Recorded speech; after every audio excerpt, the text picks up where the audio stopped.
Ya, kita sudah mendengarkan bersama tadi ya, sebetulnya ternyata Indonesia itu memiliki potensi begitu besar, tapi ternyata memiliki kekurangan di bagian regulasi. Ini sehingga membuat investor pada kabur begitu ya, pada nggak mau mengembangkan wisata kita ya. Tapi begini, Pak Aji, kalau misalnya kita mencermati mengenai pernyataan dari Pak Rizal Ramli, ingin meningkatkan devisa pariwisata kita 100%. Itu menurut Bapak tadi realistis, tapi kemudian kalau kita berkaca pada di lapangan, itu susah dicapai. Nah ini kalau menurut Anda bagaimana kemudian akhirnya pembenahan harus dilakukan?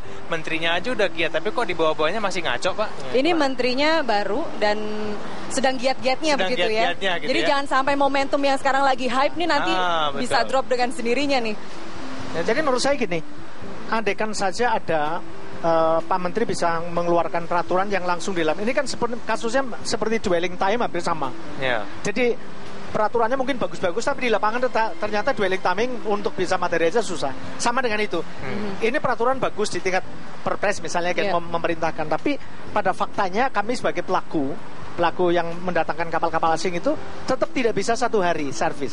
Nah bisa nggak sekarang ada satu gebrakan Pak Menko menjadikan pilot project aja deh, pintu-pintu masuk yang memang sering dikunjungi kapal wisata asing ini dibuat satu atap perizinan. Jadi tidak usah pakai 1 bulan sebelumnya, tapi langsung begitu kapal masuk di situ diproses. Karena kalau bisa misalnya custom bea cukai kan sudah ada aturan, tapi Mbok tidak usah pakai dokumen yang setebal dan bolak-balik, ada namanya permohonan SK impor sementara lah. Sekarang kayak gitu ada, Pak ya? Sekarang ada, jadi ada untuk bea cukai saja misalnya kapal mau masuk itu pertama agen harus menjamin sebagai jaminan penjamin tertulis memohon SK impor sementara. Setelah SK impor sementara nomornya dicatat direferensi untuk mengajukan lagi permohonan jaminan selaku penjamin. Setelah permohonan jaminan baru dibuat lagi manifest lalu dihitung nilai kapal itu berapa, harganya dan seterusnya dalam CNF dan seterusnya gitu dalam US dollar. Kita itu aja sudah kita berdiskusi bolak-balik gitu kan, karena misalnya kita menurutnya taksiran sekian, padahal ketentuannya tidak akan dikenakan bea masuk, tapi kenapa harus pakai mengisi dokumen yang begitu panjang? Pikiran dan itu saya, biasanya butuh waktu sampai berapa kalau lama, di bea cukai paling enggak kalau kita langsung di situ butuh waktu 4 hari. Tapi peraturannya kan ada peraturan sebelumnya, yaitu semua kapal asing itu harus memohon izin yang namanya KAIT, yaitu Clearance Approval for Indonesian Territory. Yang tanda tangan di belangku itu ada tiga institusi. Satu Kemlu. Di Kemlu paling enggak 2 hari. Kemudian di Mabes TNI Security Clearance ya, paling enggak di sana 3-4 hari sampai seminggu.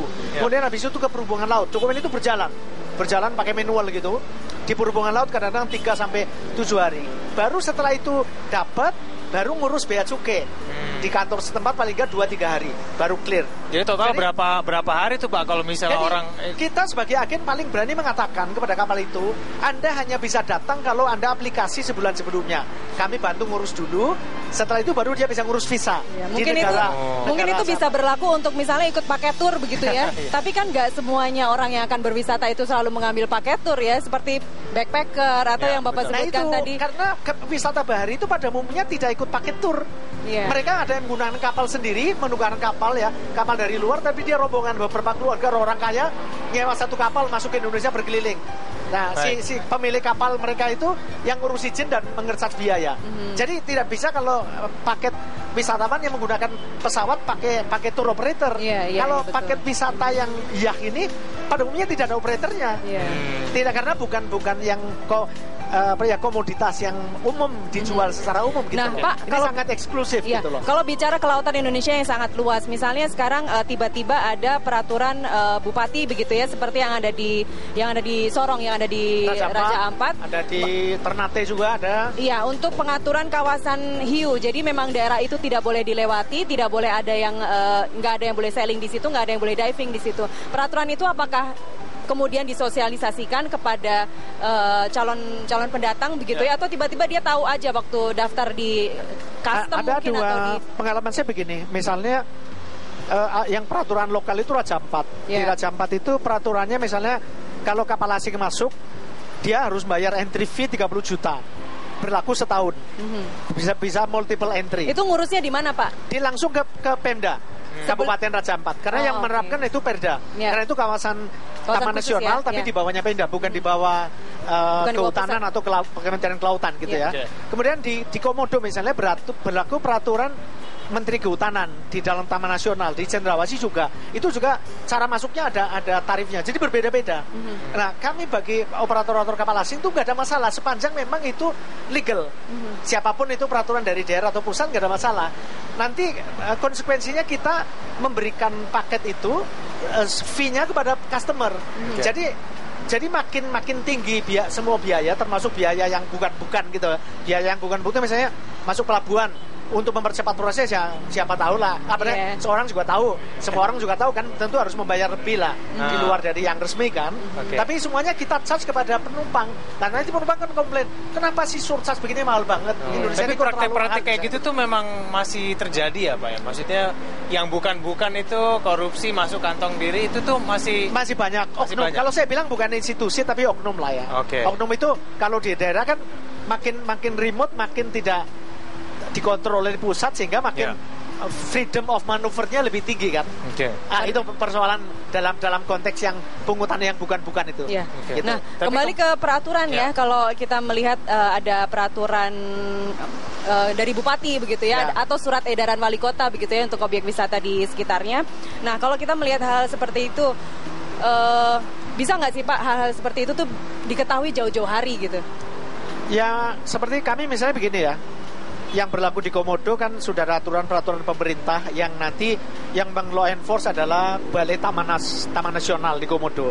Ya kita sih bagi kita tidak mungkin mau melanggar, harus mematuhi, karena kalau enggak kan risikonya reputasi operator yang membawa turis asing itu akan hancur kan. Dari pelanggar. Jadi apapun aturan harus kita ikuti. Cuman sekarang kan harusnya pemerintah pusat mensinergikan aturan-aturan yang bersifat lokal itu supaya jangan ada semacam perbedaan atau disparitas harga yang begitu tinggi antara yang satu dengan yang lain.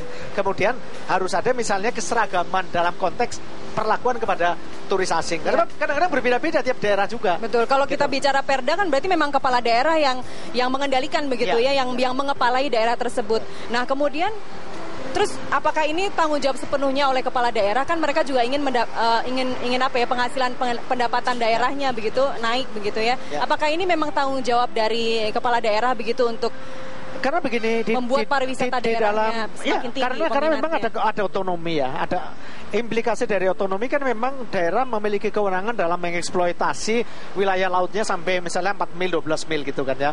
Sehingga mereka kemudian mengeluarkan perda di wilayah mereka. Kan sah-sah saja gitu, tapi memang ada persepsi yang belum solid lah dalam konteks kewenangan di laut ini kan, karena undang-undang artinya koordinasi antara daerah dan pusat begitu? Belum, ya memang itu kurang belum ada sinergi ya. Jadi memang perlu ada satu, saya berpikir saya kan simple sebenarnya, kalau mau membangun pariwisata dengan aturan yang beragam lalu terlalu banyak masalah, apakah bisa dibentuk Pokja Nasional dulu yang di dalamnya itu tidak hanya pemerintah, tapi ada juga asosiasi operator daerah. Jadi supaya satu kubu dulu lah menghadapi wisatawan asing, supaya target dalam 1 tahun devisa 100% itu bisa tercapai. Saya optimis tercapai, tapi kalau misalnya hal-hal yang menjadi kendala selama ini tidak diselesaikan, ya tetap aja nggak mungkin, karena itu jadi kendala. Jadi daya tarik potensi itu dianulir dengan adanya aturan dan ketidakjelasan gitu loh. Tapi bisa ya kalau misalnya kepala daerahnya itu lebih memperhatikan pariwisata, dia bisa saja membuat peraturan yang kemudian bisa memudahkan investor datang, meskipun itu mungkin sedikit kontraproduktif dengan peraturan dari pusat. Bisa saja kan sebetulnya bisa, Pak Haji? Jadi saya pengalaman begini, ada daerah-daerah yang Pemdanya itu sangat proaktif dan memudahkan. Itu kunjungan wisatawannya lebih besar dan cepat sekali berkembang, meskipun daerah itu jauh lebih jelek daripada daerah yang lain. Jadi ini masalah minat wisata itu kan orang kenyamanan, kemudahan. Keindahan tuh bisa menjadi prioritas kedua kalau kenyamanan dan keamanan di nomor 1 kan. Nah, sekarang bagaimana? Misalnya ada satu daerah yang merasa potensinya tidak bagus, tapi kemudian dia memperbaiki diri dalam satu tim, setiap kapal datang itu timbul kepuasan. Mereka testimoni semua di dalam internet itu luar biasa bahwa daerah ini saya suka datang. Itulah pentingnya dan peran pentingnya internet ya, sosial media, di mana daerah bisa mempromosikan kebudayaan atau keindahan dunianya melalui sosial media. Kita lanjutkan dialog kita hari ini, pemirsa tetaplah bersama kami dalam Dialog Lunch Talk.